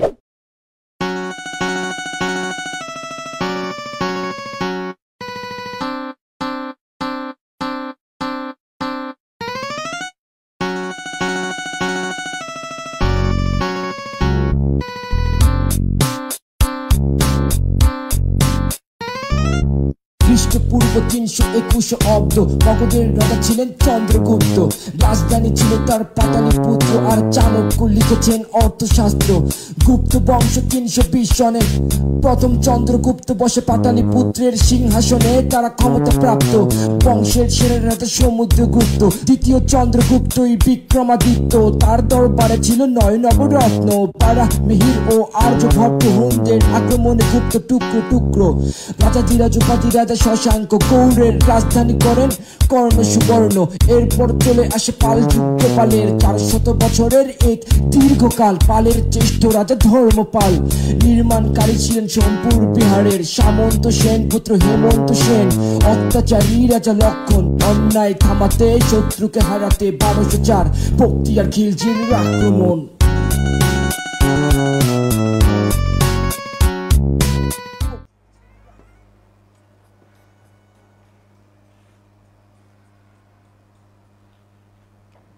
খ্রিস্টপূর্ব 321 অব্দ মগধের রাজা ছিলেন চন্দ্রগুপ্ত। রাজধানী ছিল তারা পাটালিপুত্র, আর চাণক্য লিখেছেন অর্থশাস্ত্র। গুপ্ত বংশ 320 সনে প্রথম চন্দ্রগুপ্ত বসে পাটালিপুত্রের সিংহাসনে, তারা ক্ষমতা প্রাপ্ত। বংশের সেরা রাজা সমুদ্রগুপ্ত। দ্বিতীয় চন্দ্রগুপ্তই বিক্রমাদিত্য, তার দরবারে ছিল 9 নবরত্ন, বরাহ মিহির ও আর্যভট্ট হুনদের আক্রমণে গুপ্ত টুকরো টুকরো। রাজাধিরাজ উপাধি রাজা শশাঙ্ক গৌড়ের রাজধানী করেন কর্ণ সুবর্ণ। এরপর চলে আসে পাল যুগ, পালের 400 বছরের এক দীর্ঘকাল। পালের শ্রেষ্ঠ রাজা ধর্মপাল, নির্মাণকারী ছিলেন সোমপুর বিহারের সামন্ত সেন পুত্র হেমন্ত সেন। অত্যাচারী রাজা লক্ষণ, অন্যায় থামাতে শত্রুকে হারাতে 1204 বখতিয়ার খলজির আক্রমণ। তো তোমরা যখন পুরো পড়াটা শেষ করবে, এই 4টি রাজবংশ মৌর্য, গুপ্ত, পাল, সেন, তারপর তোমরা এই 2 পেজের কবিতা যখন তোমরা পড়বে, তথ্যগুলো তোমাদের অনেক শর্টলি, যদি কারো ভালো লাগে এভাবে তোমরা স্মরণ রাখতে পারবে। তো এই ছিল ইতিহাসের আমার প্রথম ছোট করে একটু বোঝানো। আমি মূলত তোমাদেরকে যে জিনিসটা চেষ্টা করেছি এটা বুঝাইতে, এটা হচ্ছে যে মৌর্য, গুপ্ত, পাল, সেন মাত্র 4টা বংশ। 4টা বংশের 3-4 12 জন রাজা, 12 জন রাজা সম্পর্কে গুটি কয়েক তথ্য তোমাদের আমি শীটেও দিয়ে দিয়েছি। এটাই তোমরা একটু মনোযোগ দিয়ে তোমরা যদি পড়ো, আধা ঘন্টার ভিতরে এটুক শেষ। এটুক তোমরা বাসায় খুব শীঘ্রই দেখে পড়ে ফেলবা। এই প্রাচীন বাংলার ইতিহাস থেকে কোশ্চেন আসলে এখান থেকে আসবে। আর এর পাশাপাশি জনপদগুলোর নাম তোমরা মুখস্থ করে ফেলবা। জনপদের পাশাপাশি তোমরা যদি এই মৌর্যগুপ্ত পাল সেন শেষ করো, তাহলে সাধারণ জ্ঞানে ইতিহাসের মোটামুটি তোমাদের বলা চলে যে 3-4 ভাগে মোটামুটি একটুখানি আমরা ইতিহাস আগাইলাম। এরপরে আমরা আর 2টা ক্লাসে বা 3টা ক্লাসে আমরা ইতিহাসের বাকি আলোচনা করব আস্তে আস্তে। তোমরা চিন্তা করো ইতিহাস নিয়ে, ইতিহাস এভাবে ধীরে ধীরে পড়বা। তো যাই হোক, ইতিহাস যখন গেল, আমরা এখন বাংলাদেশের ভৌগোলিক বিবরণ সম্পর্কে খুব ছোট করে একটু করে পড়বো, ভৌগোলিক বিবরণ সম্পর্কে। এবং খুব যেটুক পড়বো ওখান থেকে ইনশাল্লাহ প্রশ্ন আসবে। তোমরা দেখো, সবার আগে তোমাদের দেখো এটা একটা ওয়ার্ল্ড ম্যাপ, এবং তোমরা দেখতে পাচ্ছ যে এখানে লেখা পশ্চিম, মানে এটা হচ্ছে পৃথিবীর পশ্চিম অঞ্চল, এটা হচ্ছে পূর্ব, এটা হচ্ছে দক্ষিণ, এটা হচ্ছে উত্তর। এটা তোমরা বুঝতে পারতেছো, ক্লিয়ার বুঝতে পারতেছো আই হোপ। এখন দেখো তোমাদের একটা যে ব্যাপার আমি দেখাই, সেটা হচ্ছে বাংলাদেশ কোথায়। বাংলাদেশ হচ্ছে এই যে এইখানে, এটা হচ্ছে এখানে হচ্ছে বাংলাদেশ। এখন দেখো অক্ষাংশ দ্রাঘিমাংশ, তোমরা যারা ভূগোলে পড়েছো, তোমরা অক্ষাংশ দ্রাঘিমাংশ জানো, এবং এটা তোমরা জানো আশা করি। আমি আর একবার তোমাদের বলি যে এই যে গ্রিনিচ মান মন্দির, এটা হচ্ছে লন্ডনের, এই যে এইখানে গ্রিনিচ মান মন্দির নামে একটা মন্দির আছে। এই মন্দিরের উপর দিয়ে যদি এরকম একটা রেখা টানা হয়, এবং আমরা এখান থেকে আরেকটা রেখা এই বরাবর টানলাম, এখন এই লম্বালম্বী যে রেখাটা, এই রেখার নাম হচ্ছে দ্রাঘিমা রেখা, অক্ষরেখা। এই যে লম্বালম্বী যে রেখা আমরা টানলাম, এই রেখার নাম কি? এই রেখার নাম হচ্ছে অক্ষরেখা। আর আমরা এই যে রেখাটি টানলাম, এর নাম হচ্ছে দ্রাঘিমা রেখা। এখন এইটা হচ্ছে 0 ডিগ্রি অক্ষরেখা। এইভাবে যদি 1 2 3 4 5 6 এভাবে টানা হয়, তাহলে বাংলাদেশের এইখানে যে লেখাটা আসবে তাকে বলে 20.34 উত্তর অক্ষাংশ। উত্তর অক্ষাংশ কেন? দেখো এটা তো অক্ষরেখা, এটা অক্ষরেখা হইলে এটা কি অক্ষরেখা? এটা হচ্ছে উত্তর সাইড, তাহলে উত্তর অক্ষরেখা আর একটা হচ্ছে কি তোমার উত্তর অক্ষরেখা আর একটা হচ্ছে তোমার দক্ষিণ অক্ষরেখা। তো এইভাবে এই একটা লাইন, দুইটা লাইন তোমরা যদি মনে করো খুব বেশি না বুঝে থাকো, তোমরা এই দুইটা লাইন মুখস্থ করে ফেলবা। এবং আমি আশা করি ভূগোলে যারা পড়ছে তোমরা খুব ক্লিয়ার এটা জানো। 20.34 ডিগ্রি উত্তর অক্ষাংশ হতে 26.38 ডিগ্রি তোমার উত্তর অক্ষাংশ। এখানে তোমার 20 ডিগ্রি 34 মিনিট এভাবে মানুষ বলে।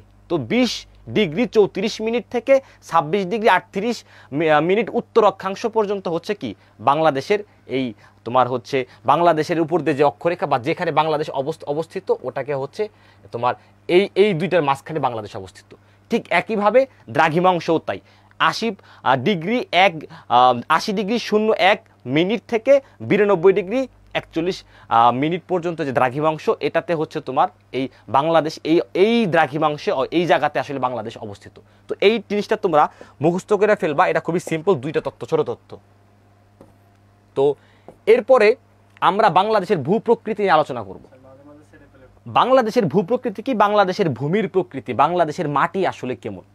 তো বাংলাদেশের মাটি কেমন এইটা বোঝার আগে আমরা একটু টারশিয়ারি কালের পাহাড়, টারশিয়ারি কাল সম্পর্কে জানবো, প্লাইস্টোসিন কাল সম্পর্কে জানবো, আর সাম্প্রতিক কাল সম্পর্কে তোমরা সবাই জানো, সমতল ভূমি। এখন টারশিয়ারি কাল কি, দেখো আজ থেকে 20 লক্ষ বছর আগে থেকে 50 লক্ষ বছর আগ পর্যন্ত যে সময়কাল, 20 লক্ষ বছর আগে থেকে 50 লক্ষ বছর আগের যে সময়কাল, সেই সময়ে বাংলাদেশের এই যে সিলেট অঞ্চল দেখতেছো তোমরা, এই যে সিলেট অঞ্চল, এই যে চট্টগ্রাম অঞ্চল, এই সিলেটের পাহাড় দেখো, চট্টগ্রামের রাঙ্গামাটি, খাগড়াছড়ি, বান্দরবন, তারপর কক্সবাজারে যে পাহাড়গুলা দেখো, এই পাহাড়গুলা মূলত এই টারশিয়ারি কালের পাহাড়। মানে বুঝতে পারছো, আজ থেকে 20 লক্ষ বছর পূর্ব থেকে 50 লক্ষ বছর পূর্ব পর্যন্ত যে সময়কালটুকু, ওই সময়ের পাহাড় হচ্ছে এই পাহাড়। এবং সমগ্র বাংলাদেশের 12% কি আছে, টারশিয়ারি কালের পাহাড় আছে, যেটা শুধুমাত্র এই অঞ্চলে অবস্থিত। এরপর আছে বাংলাদেশে আরেকটা ভূমি আছে, সেটা হচ্ছে প্লাইস্টোসিন কালের পাহাড়। এটা কবে 20-25 হাজার বছর আগে প্লাইস্টোসিন কালের সোপান অঞ্চল। সোপান শব্দের অর্থ হচ্ছে তৃণভূমি, তৃণভূমি। এখন তুমি দেখবা যে এই রাজশাহী অঞ্চলে কিছু সোপান অঞ্চল আছে, এই সোপান অঞ্চলটুকু কিন্তু এই প্লাইস্টোসিন কালের সোপান অঞ্চল। এরকম করে মোটামুটি 8% বাংলাদেশের যে ভূমি, তার 8% হচ্ছে প্লাইস্টোসিন কালের সোপান অঞ্চল। আর বাদ বাকি যত ভূমি দেখো সব হলো সাম্প্রতিক কালের প্লাবন অঞ্চল, সাম্প্রতিক কালের অঞ্চল। 80% ভূমি, এবং এরা সবটুকু হচ্ছে সমতল। যে ঢাকা দেখো সমতল, তোমার বাড়ি বা যে অধিকাংশ জেলায় কি সমতল না, এই সমতল হচ্ছে সাম্প্রতিক কালের প্লাবন অঞ্চল, সমতল ভূমি। তাহলে 80% হচ্ছে বাংলাদেশের সমতল ভূমি, 8% আছে সোপান তোমার তৃণভূমি, এটা সেটা প্লাইস্টোসিন কালের। আর টারশিয়ারি কালের পাহাড় চিন্তা করা যায়, মানে 20 লাখ বছর আগে কিন্তু এই পার্বত্য চট্টগ্রাম, তারপর খাগড়াছড়ি, বান্দরবনের এই যে পাহাড়গুলো দেখি, এটা আজ থেকে 20 লাখ বছর আগেও ছিল। ও মাই গড, ওই সময়ের পাহাড় এগুলো কিন্তু। তো এই মোটা দাগে বাংলাদেশের ভূপ্রকৃতিকে এই 3 ভাগে ভাগ করা হয়। তাহলে বাংলাদেশের ভূপ্রকৃতিকে কয় ভাগে ভাগ করা হয়? 1 নাম্বার টারশিয়ারি কালের পাহাড়। টারশিয়ারি শব্দটা মনে রাখবা, টারশিয়ারি, টারশিয়ারি, টারশিয়ারি, টার না কিন্তু টার, ট দিয়া। টারশিয়ারি, প্লাইস্টোসিন আর সাম্প্রতিক কালের প্লাবন অঞ্চল। এরপরে আমরা আজকে জানবো হচ্ছে বাংলাদেশে খুবই সিম্পল তথ্য। দেখো বাংলাদেশে 64টা জেলা আছে, তোমরা সবাই জানো 64টা জেলা আছে। প্রস্তাবিত 65তম জেলা হচ্ছে ভৈরব। বাংলাদেশে 64 জেলা আছে, প্রস্তাবিত 65তম জেলা হচ্ছে ভৈরব। বাংলাদেশে 640টি থানা আছে। থানা মানে কি বুঝো? এই যে বাংলাদেশে আমরা অনেক পুলিশ দেখি, এক একটা জায়গায় পুলিশের কিন্তু একটা করে থানা থাকে। এরকম বাংলাদেশের 64টা জেলায় 640টি পুলিশের থানা আছে, এবং এই 640টি থানার মাধ্যমে, এই 640টি থানার মাধ্যমে আইন শৃঙ্খলা কি করে, নিয়ন্ত্রণ করা হয়ে থাকে। এই 640টা থানায় আবার 640টা কিন্তু ওসি আছে, প্রত্যেকটা থানায় একজন করে ওসি থাকে। তো এইভাবে কি হয়, 640টি থানায় তোমার এই বাংলাদেশের যে মনে কর পুলিশ বাহিনী, তারা 640টি থানাতেই কিন্তু আছে। টোটাল থানা কয়টি বাংলাদেশে? 640টি। এবং সর্বশেষ থানা হচ্ছে নরসিংদীর মাধবদী থানা। এর বাইরে সিটি কর্পোরেশন আছে বাংলাদেশে 12টি। জেলা কয়টি? 64টি। থানা কয়টি? 640টি। সিটি কর্পোরেশন কয়টি? 12টি। খুবই বেসিক তথ্য, সিম্পল তথ্য, এটা জানি তুমি এখন পড়লে ভুলে যাবা। 64 জেলা, কিন্তু বারবার একটু মেমোরাইজ করার ট্রাই করবা, আর একজনে বলার চেষ্টা করবা, তাহলে দেখবে এটা মনে থাকবে। এরপরে দেখো ছিটমহল। তোমরা কি ছিটমহল কি জানো?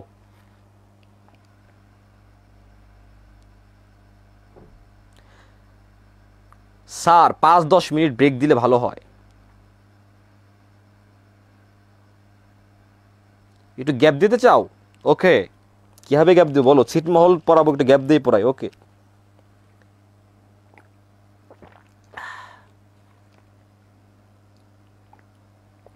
সাধারণ জ্ঞান হচ্ছে তোমার আসলে মুখস্থ করার বিষয়, অনেক মুখস্থ রাখতে হয় তথ্যগুলা, কিন্তু তোমরা এই যে মনোযোগ দিয়ে যে শুনো, এটা একটা প্র্যাকটিস। তোমাদেরকে আমি আর কিছুদিন পর কিছু অডিও বান্ডিল দেবো, তোমরা সেই অডিওগুলো কানে মানে চলতে ফিরতে শুনবা। আরও কিছু ভিডিও রেকর্ড কিছু ভিডিও দেবো, সেই ভিডিওগুলো দেখবা ইনশাল্লাহ। তাড়াহুড়া না, যখন সময় হবে তখন আমি তোমাদের দেবো। এখন পড়তে হবে, আগেই ভিডিও অডিও শোনা যাবে না। আগে তুমি বইটাকে রিভাইজ দিয়ে নাও, পুরা বইটাকে রিভাইজ দাও, তথ্যগুলো তুমি মাথায় জানো, তারপর তুমি যখন এই টুলসগুলো পাবা দেখবে যে আরাম লাগবে। আর অনেক কথাই আসলে অনেক একটা বোরিং লেকচারের মতো ভাই। ইতিহাস নিয়ে আলোচনা, এই মৌর্যগুপ্ত পাল সেন, খারাপ বলো নাই। তোমাদের সময়ে যখন আমি ছিলাম আমারও আসলে অনেক বোরিং লাগছে, আমার অন্ধকার লাগছে দিন দুনিয়া। আমি সাধারণ জ্ঞানে কিচ্ছু পারতাম না, বিশ্ববিদ্যালয় একদম জিরো থেকে শুরু করছিলাম। তো আমার মতো জানি তোমরা অনেকেই আসো, তোমাদের জন্য আসলে সমবেদনা। কিন্তু ভাই তুমি যদি পড়ো, আমি সাধারণ জ্ঞানে আসলে জাতিসংঘ কি এটাই জানতাম না ইন্টারমিডিয়েট আগ পর্যন্ত, কিন্তু মাত্র 3-4 মাস মানে 3 মাসের মতো প্রস্তুতিতে আমি সাধারণ জ্ঞান এমন পারছিলাম যে আমার বই দেখে আমার বন্ধুরা কেউ আটকাইতে পারে নাই। আমি বই দিয়ে দিতাম, এনি কাইন্ড অফ কোশ্চেন আমার করো, আমি যদি না পারছি তাহলে আমার বইলো, আমি সব পারতাম A to Z, একদম সূচক পর্যন্ত মুখস্থ করে ফেলছি, আদমশুমারি মুখস্থ। তো মুখস্থ তোমরা আসলে করবা, তোমরা আসলে অনেকেই দেখি মুখস্থ বিদ্যারে খুব ভয় পায়। মুখস্থ করলে ব্রেন শার্প হয়, যত বেশি বেশি মেমোরি তুমি রাখতে পারবা তত ব্রেন শার্প হবে। তো দেখো ভাইয়া, ছিটমহল কি? ছিটমহল এটা হইলো বাংলাদেশ, একদম সিম্পল জিনিস, 2 কথা শেষ করে দিব।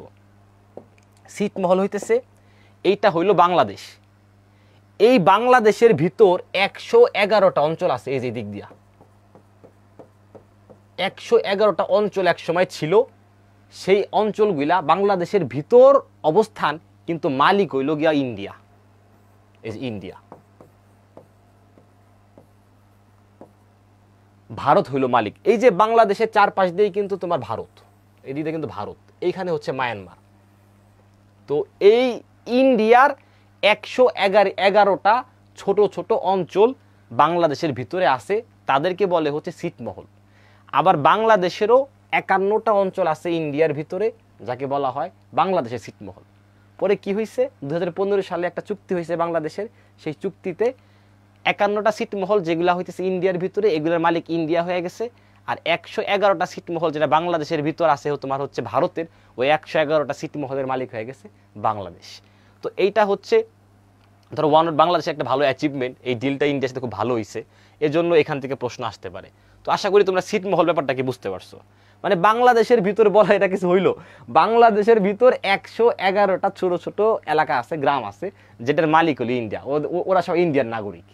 আবার ইন্ডিয়ার ভিতর 51টা অঞ্চল আছে, এলাকা আছে, গ্রাম আছে, যেটার আবার হইতেছে গিয়া ওইটা আবার বাংলাদেশ, ওদের জাতীয়তা আবার বাংলাদেশি। একটা গ্যাঞ্জাম না। পরে 2015 সালে একটা চুক্তি হয় ইন্ডিয়ার সাথে বাংলাদেশের, চুক্তিতে এই 51টা ইন্ডিয়া নিয়ে যায়, এই 111টা বাংলাদেশ পাওয়া যায়। এই হচ্ছে তোমার ছিটমহল। এখন দেখো বাংলাদেশের আয়তন কত। বাংলাদেশের আয়তন হচ্ছে তোমরা জানো সবাই 1,47,570 বর্গ কিলোমিটার। এখন অপশনে এইটা নাই, হইতে পারে দেখবা অপশন এটা না থাকলে কি থাকবে, অপশন এটা না থাকলে থাকবে 1,47,610। এই যে 570-এর সাথে 610 কেন? এই যে ছিটমহল 2015 সালে যে ছিটমহল বাংলাদেশ 111টা ছিটমহল পাইলো, পাওয়ার কারণে কি বাংলাদেশের আয়তন একটু বাড়ছে না? আয়তন একটু বাইরে হয়েছে কত, 1,47,610 বর্গ কিলোমিটার। কিন্তু এরা এখনো গ্যাজেট হয়ে পাস হয় নাই, যার কারণে বইয়ে লেখা কি 1,47,570 বর্গ কিলোমিটার। তো অপশনে যদি থাকে 1,47,570 বর্গ কিলোমিটার, তাহলে অবশ্যই সেটা উত্তর। আর 1,47,570 যদি না থাকে, তাহলে তোমরা দেখবা যে 1,47,610 আছে। এটা হবে উত্তর। বাংলাদেশের সীমান্ত দৈর্ঘ্য, এই যে দেখো বাংলাদেশের সীমান্ত দৈর্ঘ্য কি, এই যে সীমান্ত, এই যে এটা কিন্তু বাংলাদেশের সীমান্ত। এই সীমান্ত দৈর্ঘ্য হচ্ছে ৩,৯৯৫ কিলোমিটার। এটা হচ্ছে মাধ্যমিক ভূগোল বইয়ের ডাটা অনুযায়ী, আবার বিজিবির অনুযায়ী আর একটা, বাট মাধ্যমিক ভূগোল বইয়ের ডাটাটাই কারেক্ট হিসেবে ধরে রাখো, পরীক্ষায় আসলে ওখান থেকে কারেক্ট হবে। ৩,৯৯৫ বর্গ কিলোমিটার, সরি ৩,৯৯৫ কিলোমিটার হচ্ছে এই যে অঞ্চলটুকু, এটা হচ্ছে বাংলাদেশের সীমান্ত দৈর্ঘ্য। সীমান্ত দৈর্ঘ্য হচ্ছে ৩,৯৯৫ কিলোমিটার। আবার সীমান্তবর্তী জেলা হচ্ছে ৩২টি। এই যে বাংলাদেশের যে সীমান্ত তুমি দেখো, বাংলাদেশের এই যে অঞ্চলটুকু, এদিক দিয়ে কিন্তু ইন্ডিয়া, এই যে ইন্ডিয়া না, এই যে এদিক দিয়ে অনেক জেলা আছে না বাংলাদেশের,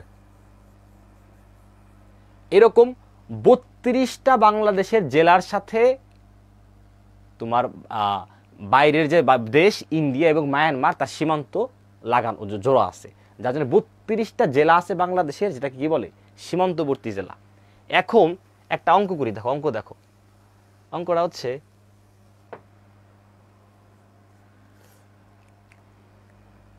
৩০টা জেলার সাথে ভারতের আর ৩টি জেলার সাথে মায়ানমারের,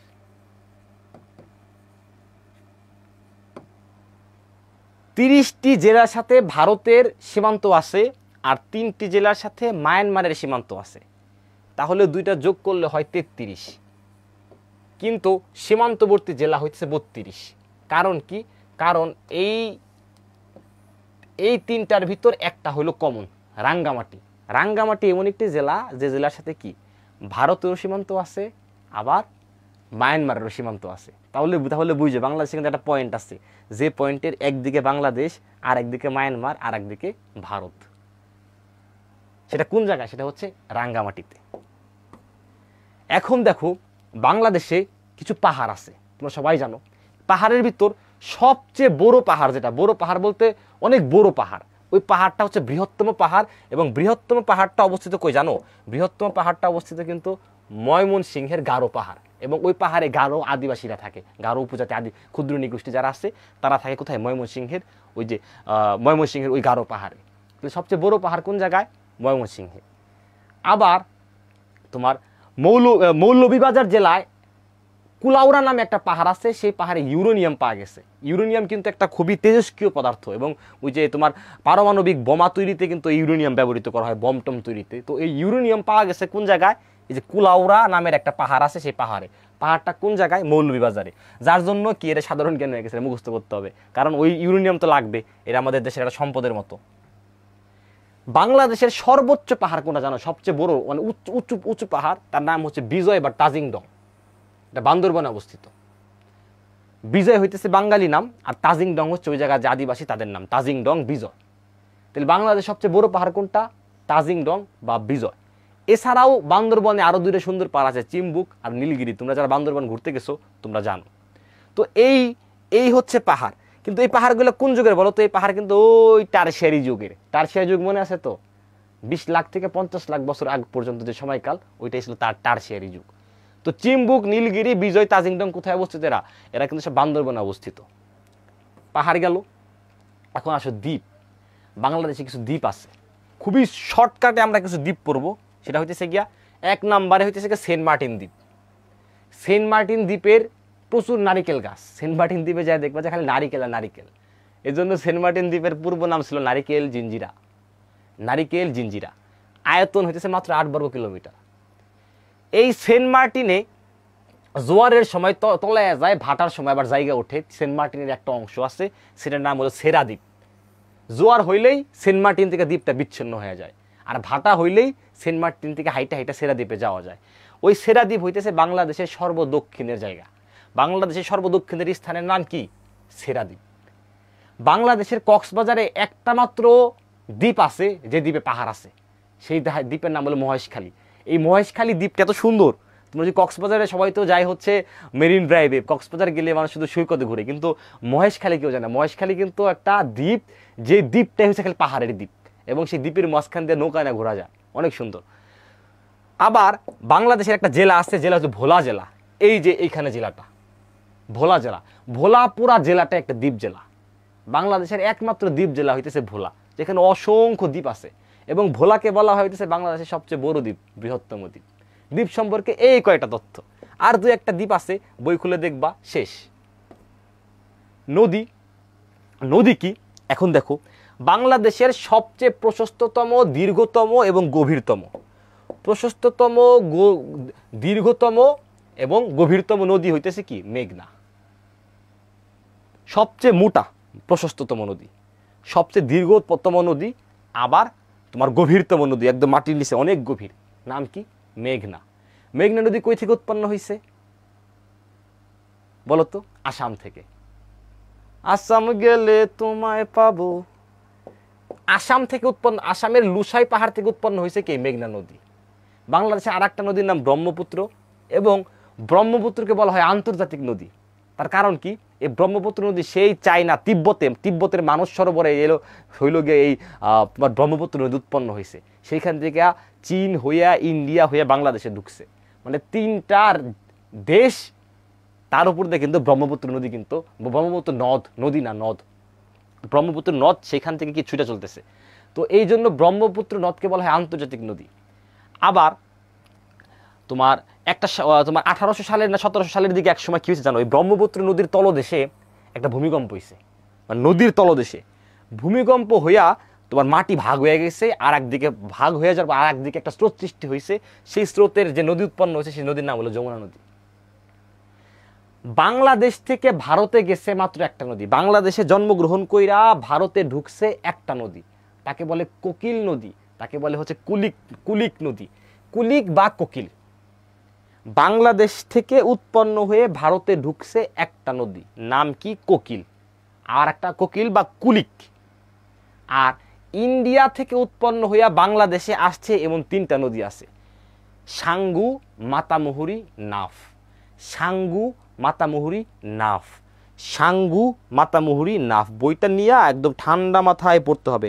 সাঙ্গু, মাতামুহুরি, নাফ। সাঙ্গু, মাতামুহুরি, নাফ। সাঙ্গু, মাতামুহুরি, নাফ। ভারত থেকে উৎপন্ন হয়ে বাংলাদেশে প্রবেশ করেছে তিনটি নদী, সাঙ্গু, সাঙ্গু, সাঙ্গু, মাতামুহুরি, মাতামুহুরি, নাফ। বাংলাদেশের থেকে উৎপন্ন হয়ে ভারতে গিয়েছে একটি নদী, কুলিক, কুলিক, কোকিল বা কুলিক, কুলিক বা কোকিল। এইভাবে কি করতে হবে তোমাদের? মুখস্থ করতে হবে। এই তো নদী সম্পর্কে জানলাম, বাংলাদেশের ভৌগোলিক বিবরণ সম্পর্কে জানলাম, একটু ইতিহাস জানলাম, মৌর্য, গুপ্ত, পাল, সেন, চারটি জিনিস জানলাম, শেষ। এই যে তথ্যগুলো আমি বললাম না, জাস্ট খালি একটু বইটা খুলে মাথায় নেওয়ার চেষ্টা করো।